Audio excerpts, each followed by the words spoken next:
नमस्कार, स्वागत है आपका हमारे यूट्यूब चैनल माला एजुकेशन वर्ल्ड में। आज हम जिस टॉपिक का अध्ययन करने जा रहे हैं वह है कुसमायोजन। तो आइए देखते हैं और समझने का प्रयास करते हैं कुसमायोजन को।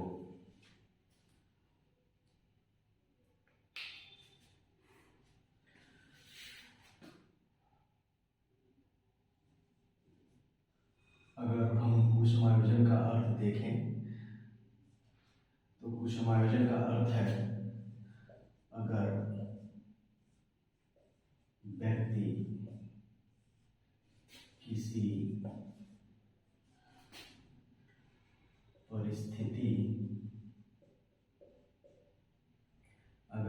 किसी परिस्थिति या वातावरण में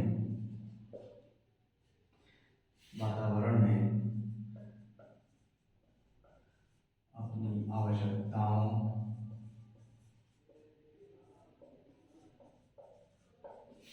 इच्छाओं और विचारों की पूर्ति नहीं कर पाता,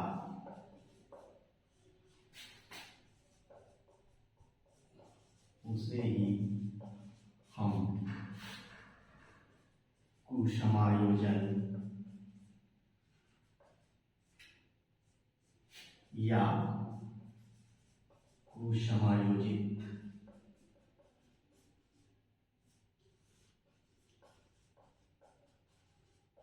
कहते हैं। देखिए, कुसमायोजन के अर्थ की अगर हम बात करें तो अगर व्यक्ति किसी वातावरण या परिस्थिति में अपने आवश्यकताओं, इच्छाओं और विचारों की पूर्ति नहीं कर पाता, उसे ही हम कुसमायोजन या कुसमायोजित करते हैं। अगर व्यक्ति किसी परिस्थिति या वातावरण में अपने आवश्यकताओं, इच्छाओं, विचारों की पूर्ति कर लेता है तो वो समायोजित है या वो समायोजित बालक है। लेकिन अगर अपने आवश्यकताओं, इच्छाओं, विचारों की पूर्ति किसी परिस्थिति या वातावरण में नहीं कर पाता तो वो कुसमायोजित है या कुसमायोजन है। दूसरा, हम ये कह सकते हैं कि कुसमायोजन को मानसिक रोगग्रस्तता की स्थिति कहा जाता है। कुसमायोजन को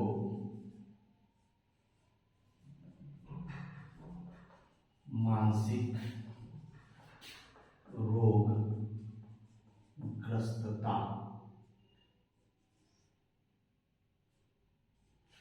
रोगग्रस्तता की स्थिति भी कहा जाता है। कुसमायोजन को मानसिक रोगग्रस्तता की स्थिति भी कहा जाता है। देखिए, जब व्यक्ति कुसमायोजित होता है तो उसको कई तरह के समस्याएं उत्पन्न होती हैं। वो क्या क्या समस्याएं हैं उनको हम आगे देखेंगे। तो अगर दूसरी भाषा में हम कहें तो कुसमायोजन को मानसिक रोगग्रस्तता की स्थिति भी कहा जाता है। इसके लिए आइजैक ने एक अच्छी परिभाषा दी है। आइजैक के अनुसार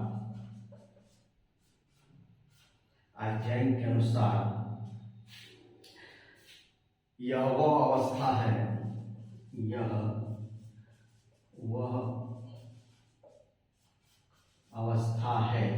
जिसमें व्यक्ति की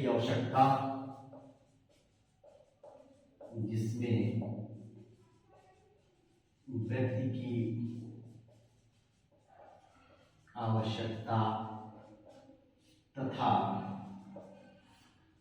दूसरी तरफ वातावरण के अधिकारों में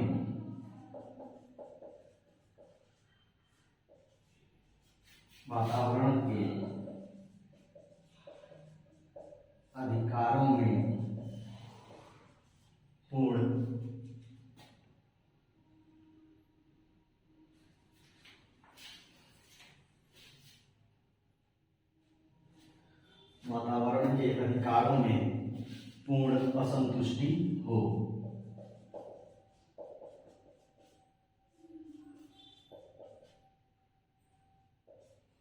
देखिए आइजैक ने यह कहा कि यह वह अवस्था है जिसमें व्यक्ति की आवश्यकताओं तथा दूसरी तरफ वातावरण के अधिकारों में पूर्ण असंतुष्टि हो। अर्थात ये कि व्यक्ति किसी परिस्थिति या वातावरण में अपने आवश्यकताओं की पूर्ति नहीं कर पाता है, इससे वह असंतुष्ट हो जाता है। इसको नोट करें, फिर हम आगे चलते हैं।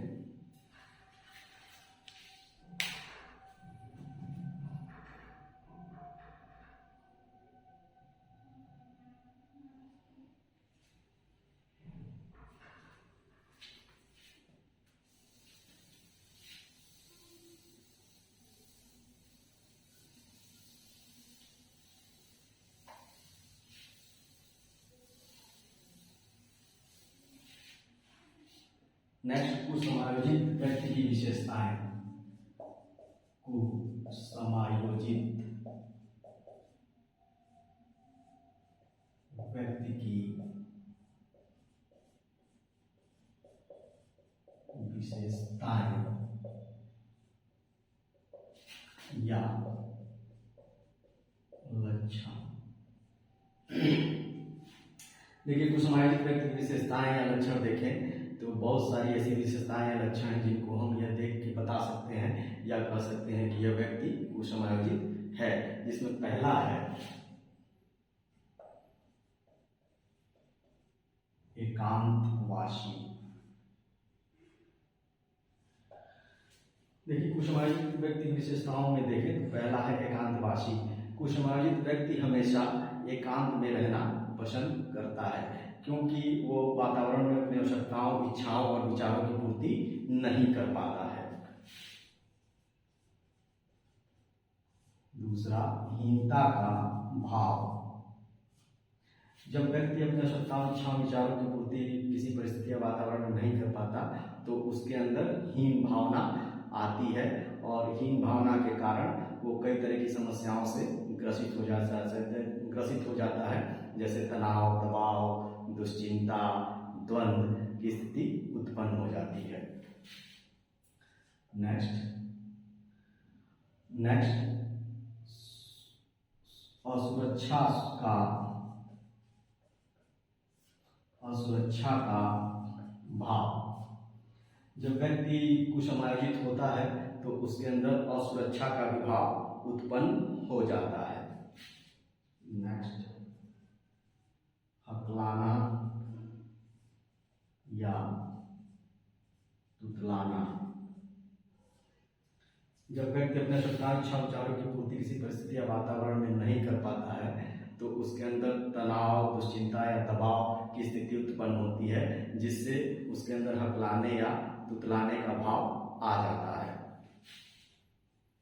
नेक्स्ट, नाखून को कुतरना। कई बार व्यक्ति दबाव या घबराहट में अपने नाखूनों को दांतों से कुतरने लगता है।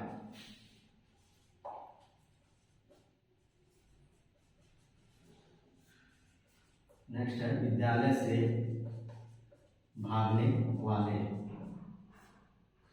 जो कुसमायोजित बालक या व्यक्ति होता है वो हर परिस्थिति से भागना चाहते हैं। अगर कुसमायोजित बालक है तो वो उसके में विद्यालय से भागने की प्रवृत्ति होगी। नेक्स्ट है झूठ बोलने की आदत।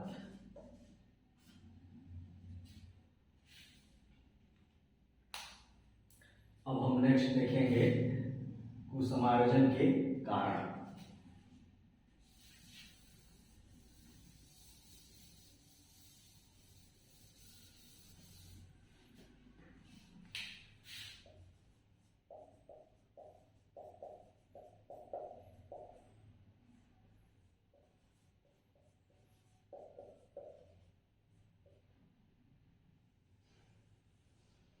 देखिए अगर व्यक्ति कुसमायोजित है तो उसके बहुत से कारण हो सकते हैं जो निम्नलिखित है। पहला, व्यक्तिगत कारक। व्यक्तिगत कारक में ग्रंथि या वंशानुक्रम हो सकता है।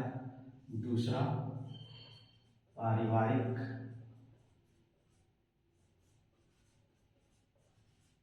कारक। पारिवारिक कारक की बात करें तो उसमें निर्धनता, माता पिता का न होना, माता पिता का अशिक्षित होना तथा उनकी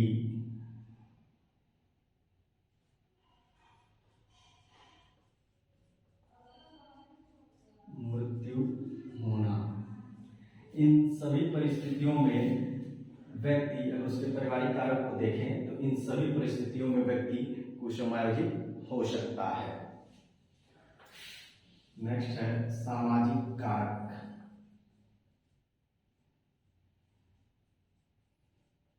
सामाजिक कारक की बात करें तो इसमें ऊंच नीच या जातिवाद, ये दो कारक हैं। सामाजिक कारकों को देखें तो जैसे हम जानते हैं कि व्यक्ति एक सामाजिक प्राणी है और उसको समाज में ही रहना होता है, लेकिन समाज में जैसे ऊंच नीच या जातिवाद रहता है तो इससे व्यक्ति भी कुसमायोजित हो सकता है।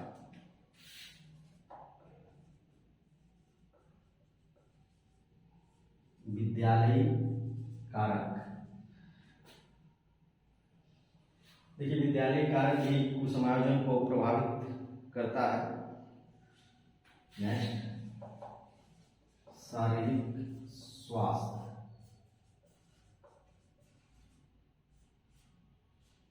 अगर व्यक्ति स्वस्थ है तो वो सुसमायोजन अच्छे से कर लेता है, लेकिन अगर व्यक्ति अस्वस्थ है तो वो समायोजित करने में कहीं ना कहीं प्रभावित होता है और वो कुसमायोजित हो जाता है। नेक्स्ट है शारीरिक विसंगतियां।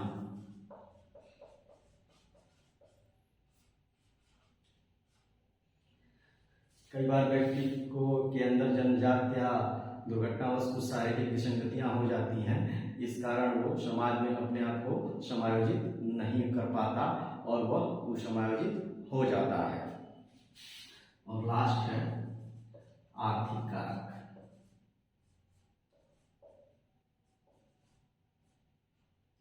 देखिए, कहीं ना कहीं आर्थिक कारक भी व्यक्ति के समायोजन को प्रभावित करता है। अगर पैसे का अभाव है, इस कारण वो कई काम अपने नहीं कर पाता है तो वो कुसमायोजित हो जाता है। इसको एक बार आप नोट करें, फिर हम आगे चलते हैं।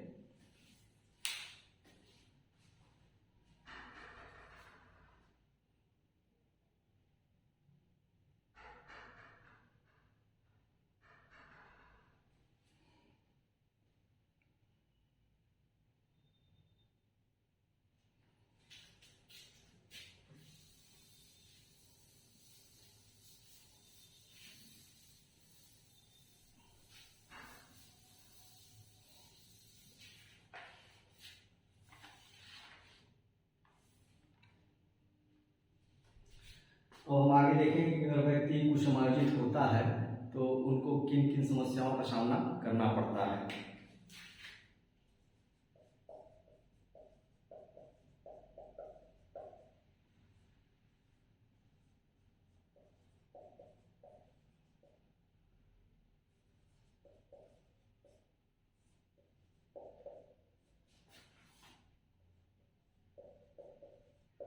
कुसमायोजन के कारण व्यक्ति को 5 प्रकार की समस्याओं का सामना करना पड़ता है। देखिए, जब भी व्यक्ति कुसमायोजित होता है तो उसके सामने कई प्रकार की समस्याएं उत्पन्न होती हैं, जिनको अब हम क्रमवाइज देखेंगे। पहला है तनाव, टेंशन। देखिए, तनाव वह स्थिति है जिसमें व्यक्ति किसी कार्य में एक बार असफल होता है। तनाव वह स्थिति है जिसमें व्यक्ति किसी कार्य में एक बार असफल होता है, किसी कार्य में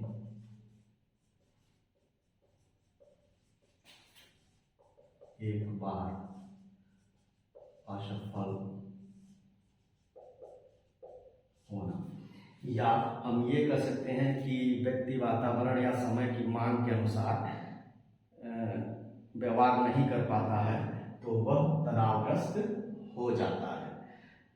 व्यक्ति समय या वातावरण के अनुसार व्यवहार नहीं कर पाता है तो वह तनावग्रस्त हो जाता है। या हम ये कह सकते हैं किसी कार्य में अगर व्यक्ति एक बार असफल होता है तो वह तनावग्रस्त हो सकता है। दूसरा है कुंठा या भग्नाशा, कुंठा या भग्नाशा।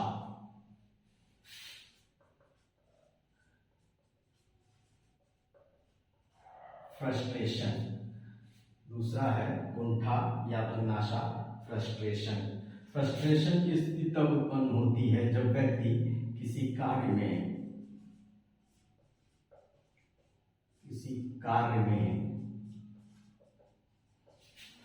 बार बार असफल होता है।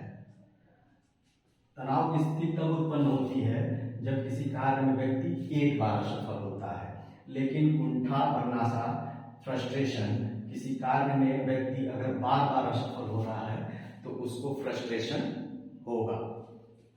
नेक्स्ट है आपका दबाव, दबाव, प्रेशर।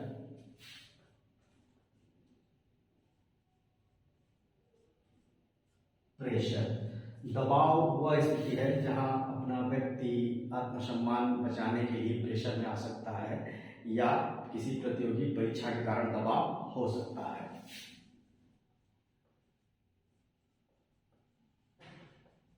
आत्मसम्मान बचाने के लिए या किसी प्रतियोगी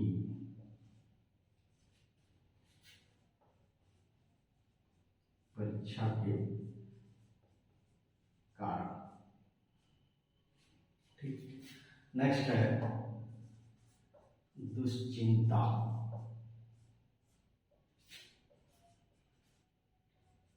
एंजाइटी। एंजाइटी वह स्थिति है जब हमारे अचेतन मन की कोई बात चेतन मन में आने का प्रयास करती है और व्यक्ति को पुरानी घटनाएं याद आती हैं तो वो एंजाइटी या दुश्चिंता का शिकार हो जाता है। अचेतन मन की कोई बात चेतन मन में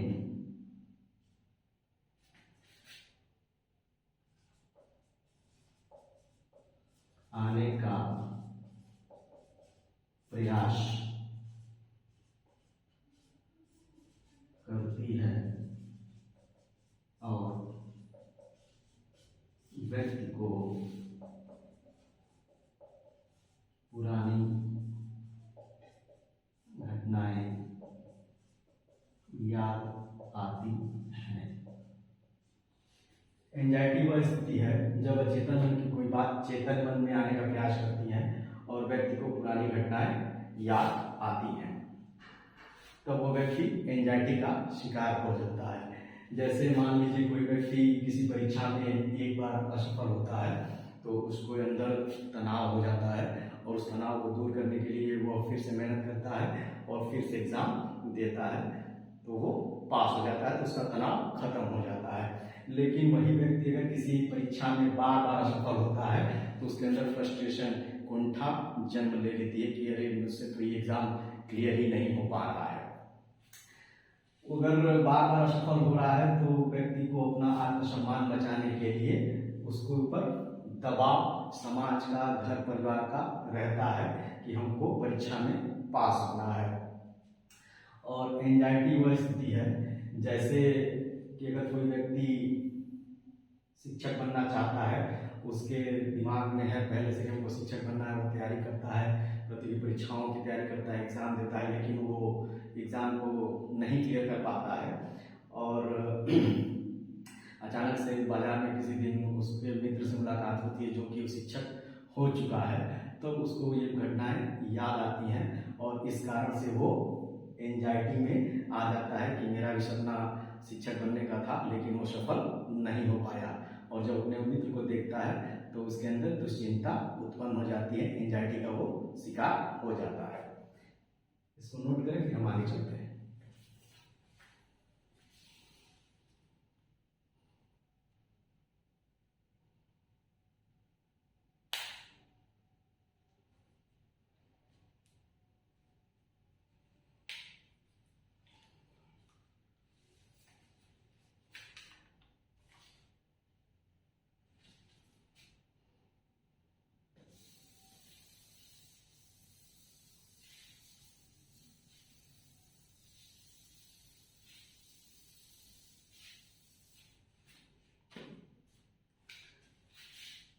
नेक्स्ट है हमारा द्वंद्व,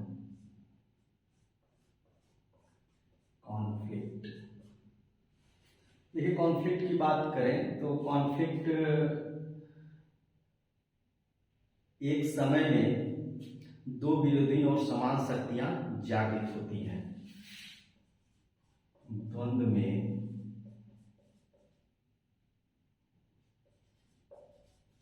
एक ही समय दो समान तथा विरोधी शक्तियां जागृत होती हैं। द्वंद्व में एक ही समय दो समान तथा विरोधी शक्तियां जागृत होती हैं जो व्यक्ति में द्वंद्व उत्पन्न करती हैं, जो व्यक्ति में द्वंद्व उत्पन्न करती है। द्वंद्व में या द्वंद्व की स्थिति में व्यक्ति में चिंता, तनाव, व्यक्ति में चिंता, तनाव, कुंठा जैसे लक्षण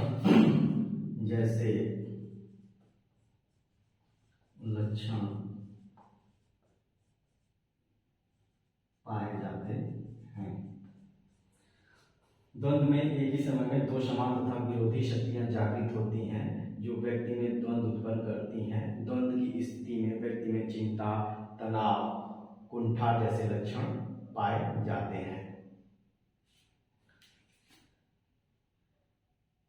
नेक्स्ट हम देखें तो कर्ट लेविन ने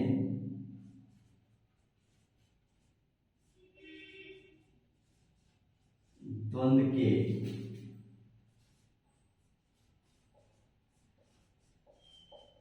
तीन प्रकार बताए हैं।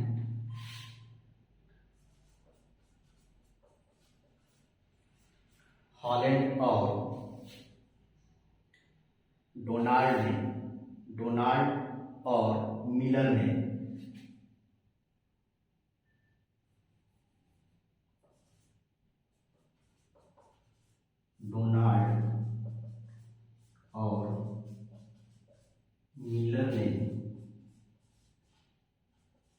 द्वंद्व के 4 प्रकार बताए हैं।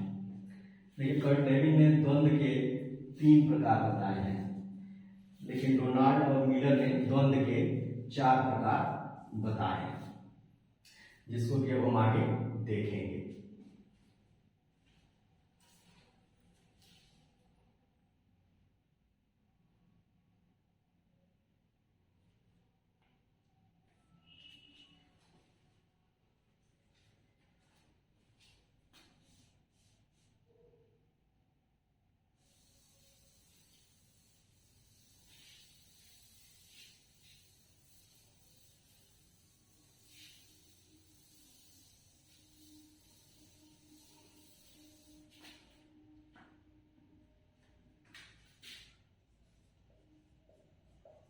कर्ट लेविन ने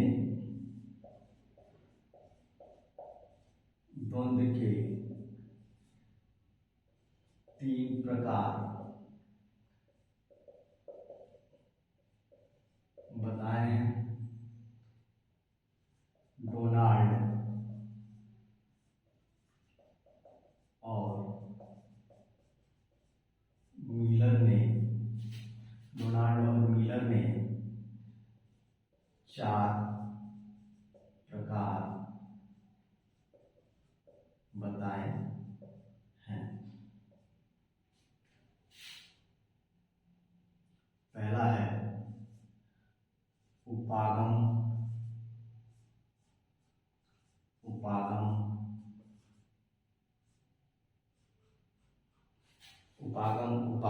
द्वंद्व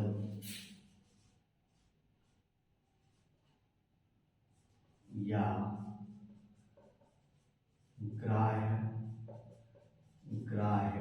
द्वंद्व। उपागम द्वंद्व या ग्राह्य द्वंद्व। इसका मतलब ये कि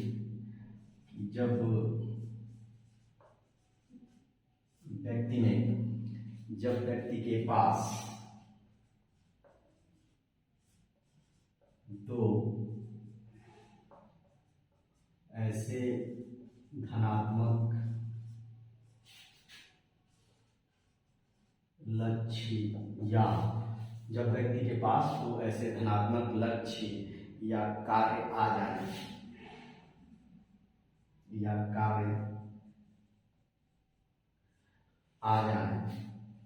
जो उसे समान रूप से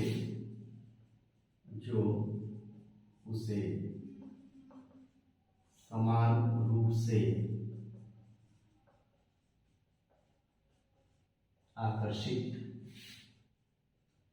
करती हैं, लेकिन उसे किसी एक का ही चयन करना होता है,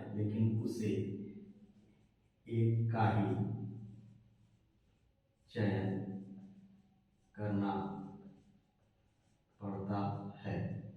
देखिए उपागम द्वंद्व ये है कि जब व्यक्ति के पास 2 ऐसे धनात्मक लक्ष्य या कार्य आ जाए जो उसे समान रूप से आकर्षित करती हैं, लेकिन उसे किसी एक का ही चयन करना पड़ता है। जैसे किसी व्यक्ति का चयन 2 पदों पर हो जाए और दोनों पद के रैंक समान हैं, उस स्थिति में व्यक्ति किसी एक का ही चयन करना पड़ता है, लेकिन फिर भी उसके अंदर द्वंद्व उत्पन्न होता है कि हम किसी का या कौन से का चयन करें।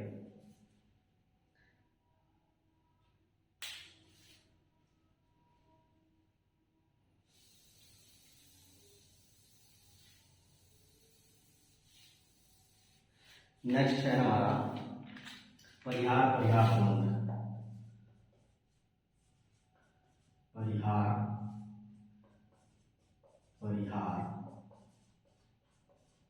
द्वंद्व। जब व्यक्ति के पास व्यक्ति के सम्मुख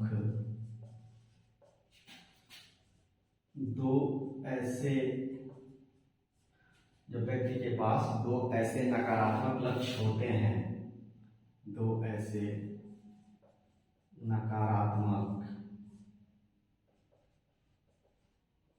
लक्ष्य होते हैं। इन दोनों लक्ष्यों में से किसी एक को स्वीकार करना होता है और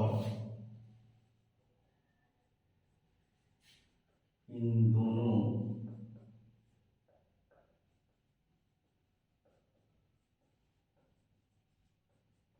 लक्ष्यों में से किसी एक को स्वीकार करना होता है। जब व्यक्ति के सम्मुख दो ऐसे नकारात्मक लक्ष्य होते हैं और इन दोनों लक्ष्यों में से किसी एक को स्वीकार करना होता है, व्यक्ति दोनों को ठुकराना चाहता है। व्यक्ति दोनों को ठुकराना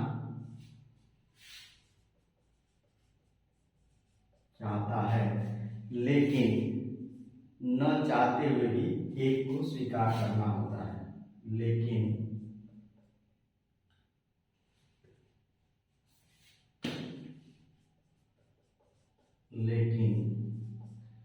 न चाहते हुए भी स्वीकार करना होता है।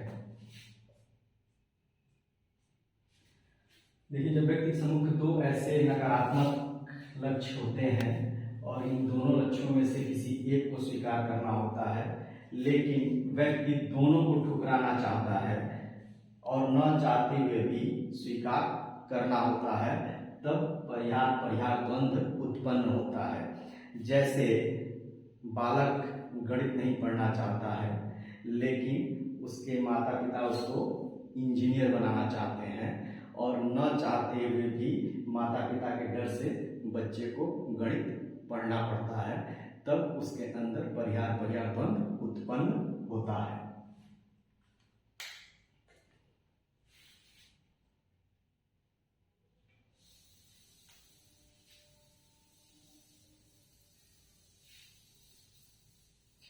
नेक्स्ट है हमारा उपागम परिहार द्वंद्व।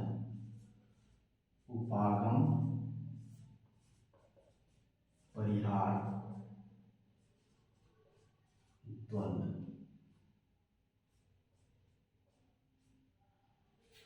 उपागम परिहार द्वंद्व तब उत्पन्न होता है जब व्यक्ति के सामने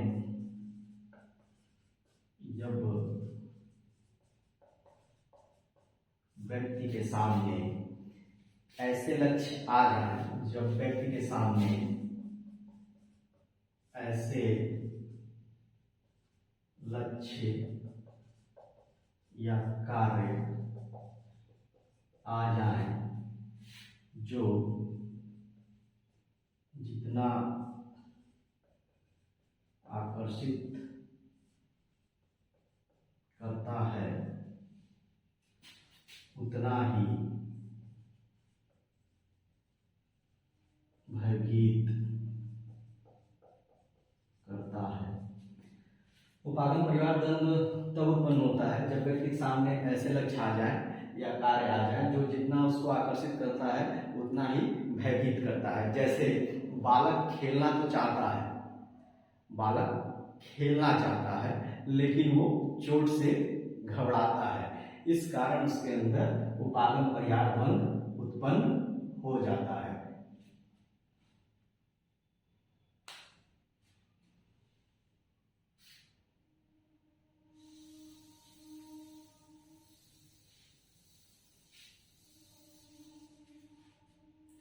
नेक्स्ट है हमारा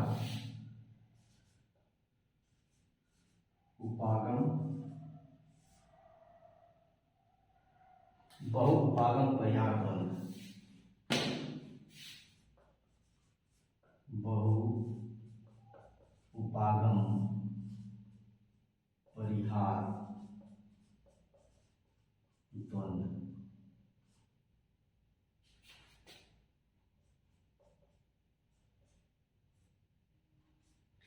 देखिए, ऊपर के जो 3 द्वंद्व के प्रकार थे, जिसमें उपागम उपागम द्वंद्व, परिहार परिहार द्वंद्व और उपागम परिहार द्वंद्व, ये कर्ट लेविन ने बताए थे। लेकिन जो चौथा बहुउपागम परिहार द्वंद्व है, ये डोनाल्ड मिलर के द्वारा जोड़ा गया था, या डोनाल्ड मिलर ने इसको बताया था। द्वंद्व का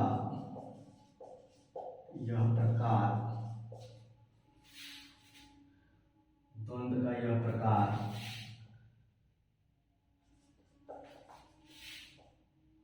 डोनाल्ड और मिलर के द्वारा जोड़ा गया। द्वंद्व का यह प्रकार डोनाल्ड और मिलर के द्वारा जोड़ा गया। बहुउपागम परिहार द्वंद्व तब उत्पन्न होता है जब व्यक्ति के सामने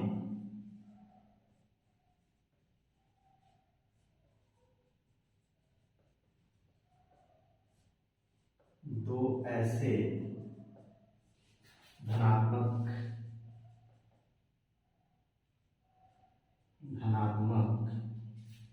जब व्यक्ति के सामने दो ऐसे धनात्मक और दो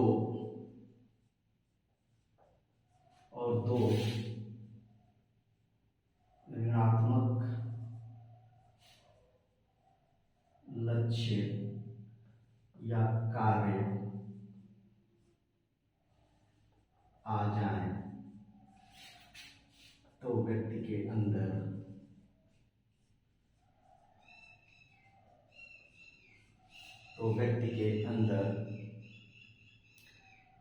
बहुउपागम परिहार द्वंद्व उत्पन्न होता है। तो व्यक्ति के अंदर बहुउपागम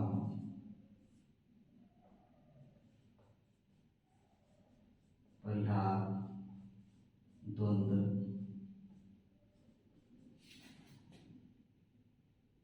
उत्पन्न होता है।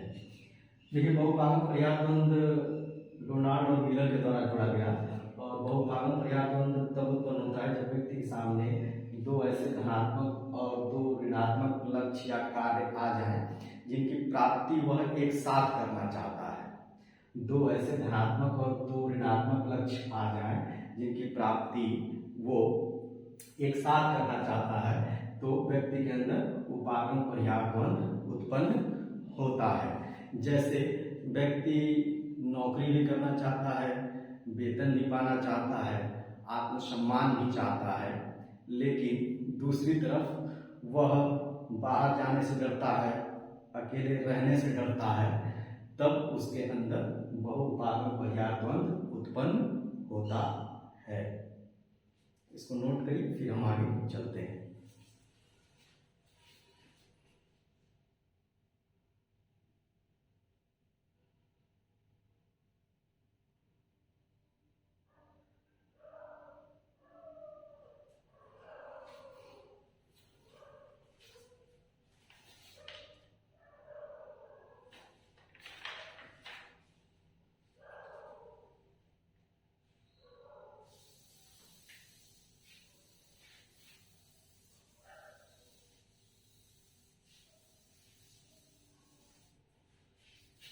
अब हम देखेंगे कुसमायोजन से बचने के लिए रक्षात्मक युक्तियां या समायोजन की रक्षात्मक युक्तियां।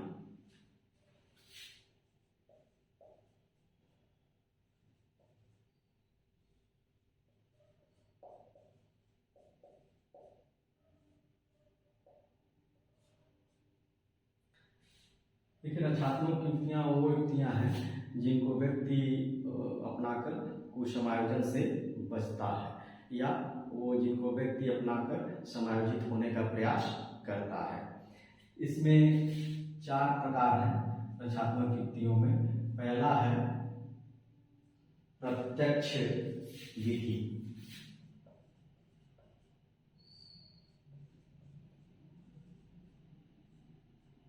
पहला है प्रत्यक्ष विधि।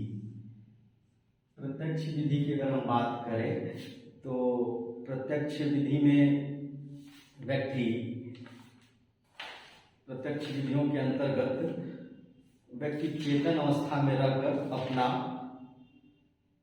रक्षात्मक युक्तियों को खोजता है। प्रत्यक्ष विधियां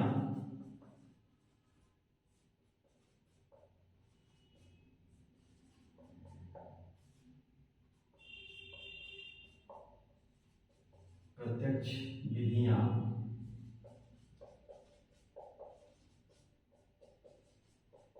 प्रत्यक्ष विधियां वह विधि है जिनमें व्यक्ति चेतन अवस्था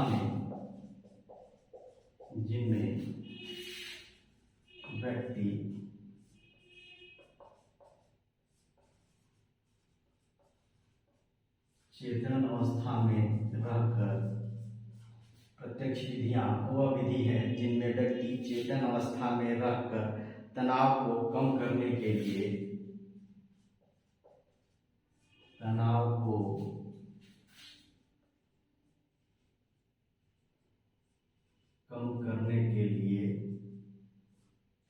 प्रत्यक्ष रूप से कुछ प्रयास करता है।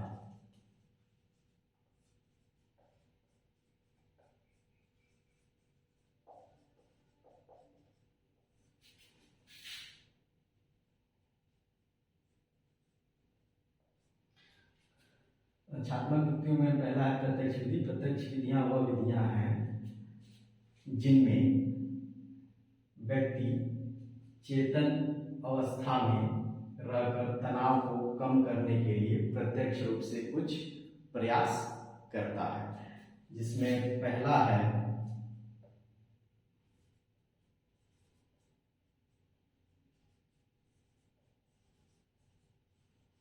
बाधा निराकरण, दूसरा है मार्ग परिवर्तन,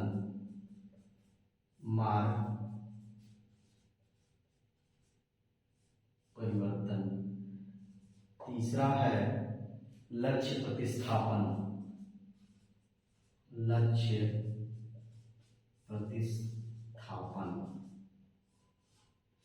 और चौथा है विश्लेषण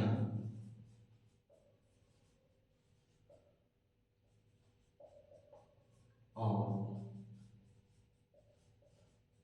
निष्कर्ष। पहला बाधा निराकरण, दूसरा मार्ग परिवर्तन, तीसरा लक्ष्य प्रतिस्थापन और चौथा विश्लेषण और निराकरण।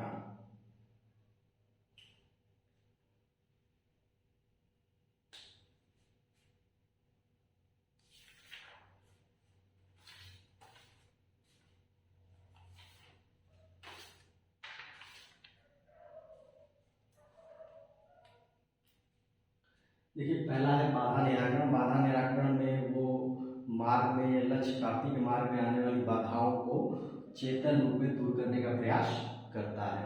मार्ग में आने वाली बाधाओं को चेतन रूप में दूर करने का प्रयास करता है, उसे हम बाधा निराकरण कहते हैं। नेक्स्ट हमारा मार्ग परिवर्तन। बाधा निराकरण के अंतर्गत वो कोई अन्य मार्ग खोजने का प्रयास करता है। जैसे लक्ष्य प्राप्ति में पहले बाधा निराकरण करता है, लक्ष्य की प्राप्ति में कोई बाधा आती है तो उसको दूर करने का प्रयास करता है, लेकिन अगर वो बाधा दूर नहीं होती है तो फिर वो मार्ग को परिवर्तन कर लेता है, वो दूसरा मार्ग अपना लेता है। तीसरा है लक्ष्य प्रतिस्थापन। जब व्यक्ति के पास कोई मूल लक्ष्य होता है जिसको प्राप्त करना चाहता है लेकिन वो प्राप्त नहीं कर पाता है, तो उसी तरीके कोई दूसरा लक्ष्य अपनाकर उसको प्राप्त करने की कोशिश करता है, उसको हम लक्ष्य प्रतिस्थापन कहते हैं। यानी जो मूल रूप से उसका लक्ष्य उसको नहीं प्राप्त कर सकता तो उसी प्रकार का कोई दूसरा लक्ष्य अपना लेता है। और चौथा है विश्लेषण और संश्लेषण। जब व्यक्ति के पास कई प्रकार की आवश्यकताएं, इच्छाएं और विचार होते हैं तो उनको प्राप्त करने के लिए उनका एनालिसिस करता है कि कौन सी चीज़ हमारे लिए जरूरी है, वो उनको प्राप्त करने की कोशिश करता है। यानी अपनी आवश्यकताओं, इच्छा, विचारों का एनालिसिस करता है कि क्या चीज़ मेरे लिए सबसे ज़्यादा जरूरी है, पहले उनको प्राप्त करने की कोशिश करता है। इसको नोट करें, फिर आगे हम चलते हैं।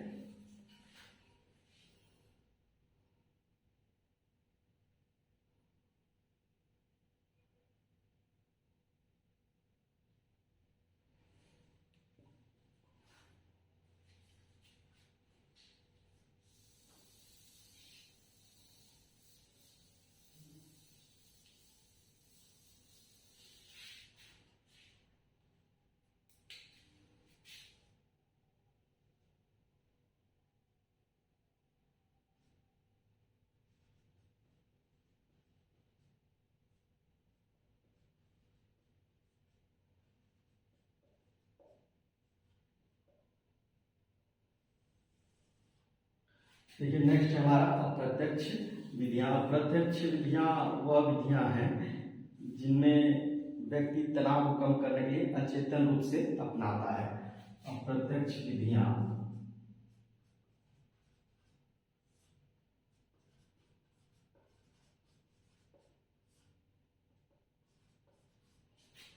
वह विधियां हैं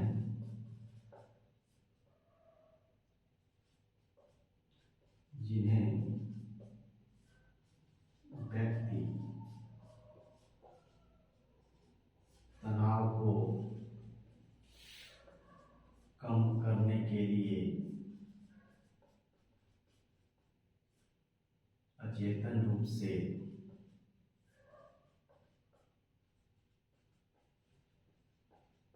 अपनाता है। अप्रत्यक्ष विधियां वह विधियां हैं जिन्हें व्यक्ति तनाव को दूर करने के लिए या कम करने के लिए अचेतन रूप से अपनाता है। इन विधियों में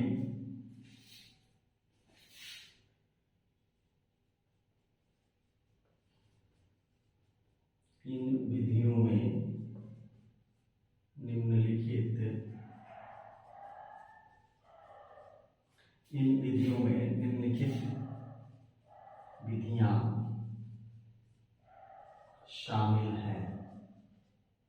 इन विधियों में निम्नलिखित विधियां शामिल हैं। पहला है दमन, दूसरा है शमन। पहला दमन, दूसरा शमन, तीसरा दिवास्वप्न।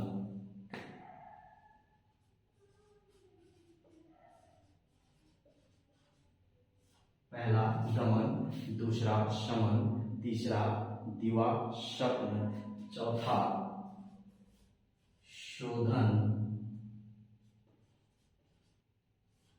या उदात्तीकरण।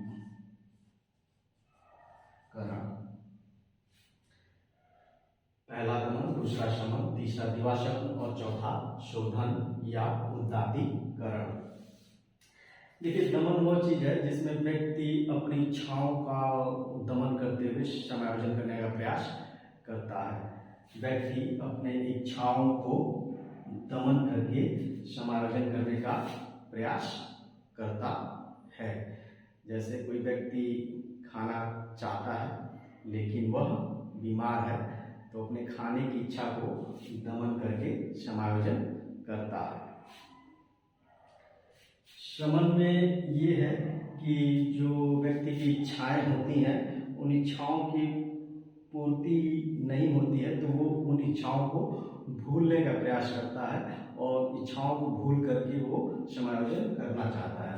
शमन में व्यक्ति अपनी इच्छाओं को भूल करके समायोजन करने का प्रयास करता है। नेक्स्ट है हमारा दिवास्वप्न। जब व्यक्ति की आवश्यकताएं, इच्छाएं और विचारों की पूर्ति नहीं हो पाती है तो वो उनके बारे में स्वप्न देख के कि हम ऐसे थे ऐसे हो जाएं समायोजन करने का प्रयास करता है। यानी इच्छाओं की पूर्ति न होने पर व्यक्ति उसके बारे में स्वप्न देखकर अपने को समायोजित करता है। नेक्स्ट हमारा शोधन और उदात्तीकरण। देखिए शोधन और उदात्तीकरण जो है समायोजन की सबसे सर्वोत्तम रक्षात्मक युक्तियों में से एक है। इसको आप लिख सकते हैं समायोजन की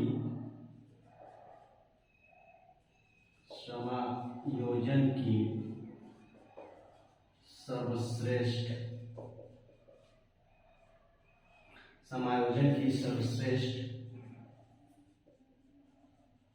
रक्षात्मक युक्ति है। शोधन या उदात्तीकरण जो है समायोजन की सर्वश्रेष्ठ रक्षात्मक युक्ति है। इसमें व्यक्ति अपनी गलती को स्वीकार कर या घटनाओं को स्वीकार करके मार्ग बदलकर शोधन करता है या समायोजन होने की कोशिश करता है। यानी शोधन या उदात्तीकरण में व्यक्ति घटनाओं को भूल करके दूसरा मार्ग अपना लेता है और वह समायोजन करने का प्रयास करता है। इसको नोट करें, फिर हम आगे चलते हैं।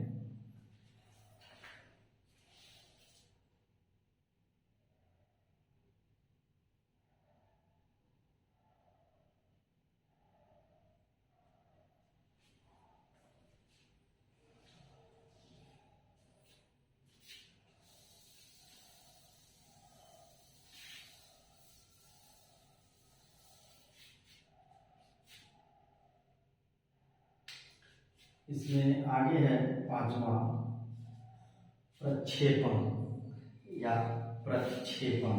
प्रक्षेपण पांचवा है प्रक्षेपण। नेक्स्ट है प्रतिगमन। प्रक्षेपण, प्रतिगमन। नेक्स्ट प्रत्यागमन।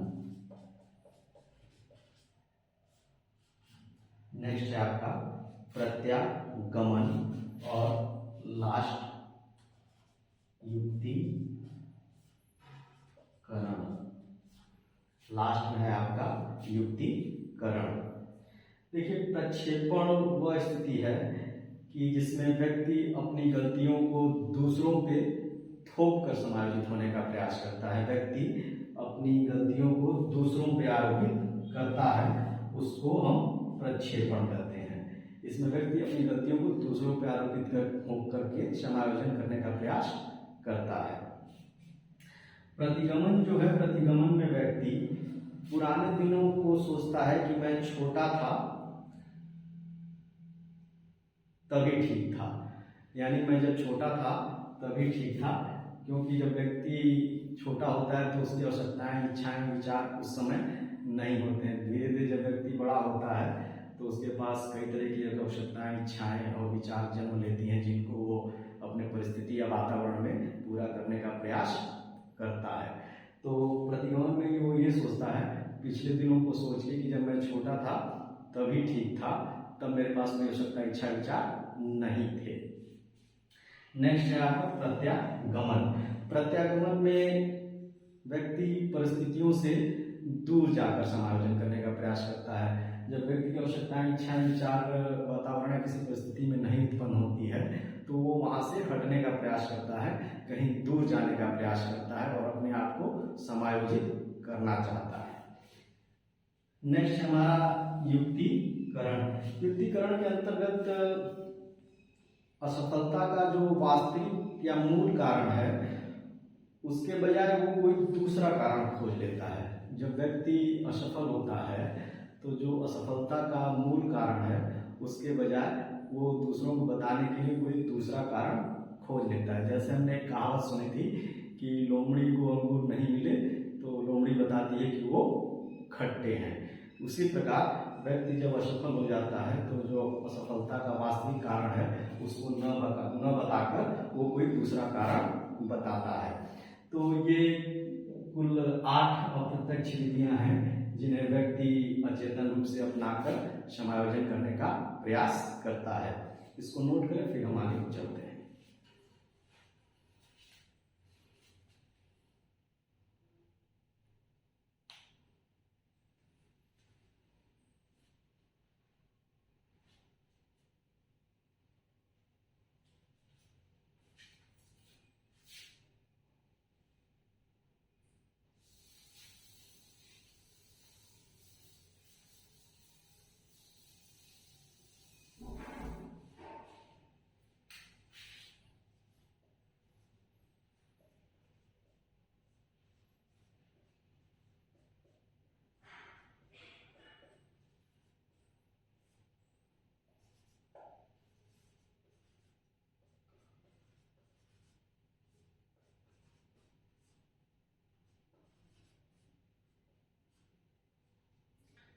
रक्षात्मक युक्तियों में तीसरा है क्षतिपूरक विधि या क्षतिपूर्ति विधि।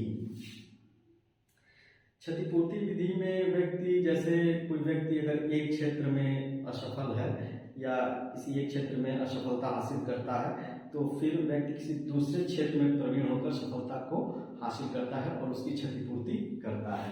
यानी कि अगर कोई व्यक्ति किसी एक क्षेत्र में असफल है तो वो किसी दूसरी क्षेत्र में सफल होकर उसकी क्षतिपूर्ति करने का प्रयास करता है और वो समायोजन करने का प्रयास करता है। नेक्स्ट है आपका चौथा और लास्ट, आक्रामक विधि। इस विधि में व्यक्ति आवश्यकताओं को पूरा होने में जो बाधा उत्पन्न करता है उनको क्षति पहुंचाकर समायोजन करने का प्रयास करता है। आक्रामक विधि में आवश्यकताओं को पूरा होने में जो बाधा पहुंचाता है उसको क्षति पहुंचाकर समायोजन करने का प्रयास करता है। इस प्रकार हमने रक्षात्मक युक्तियों के अंतर्गत 4 युक्तियां देखी, जिसमें पहला है प्रत्यक्ष विधि, जिसमें व्यक्ति चेतन अवस्था में रहकर अपने को समायोजन करने का प्रयास करता है या चेतन अवस्था में रहकर अपने को समायोजन को दूर करने का प्रयास करता है।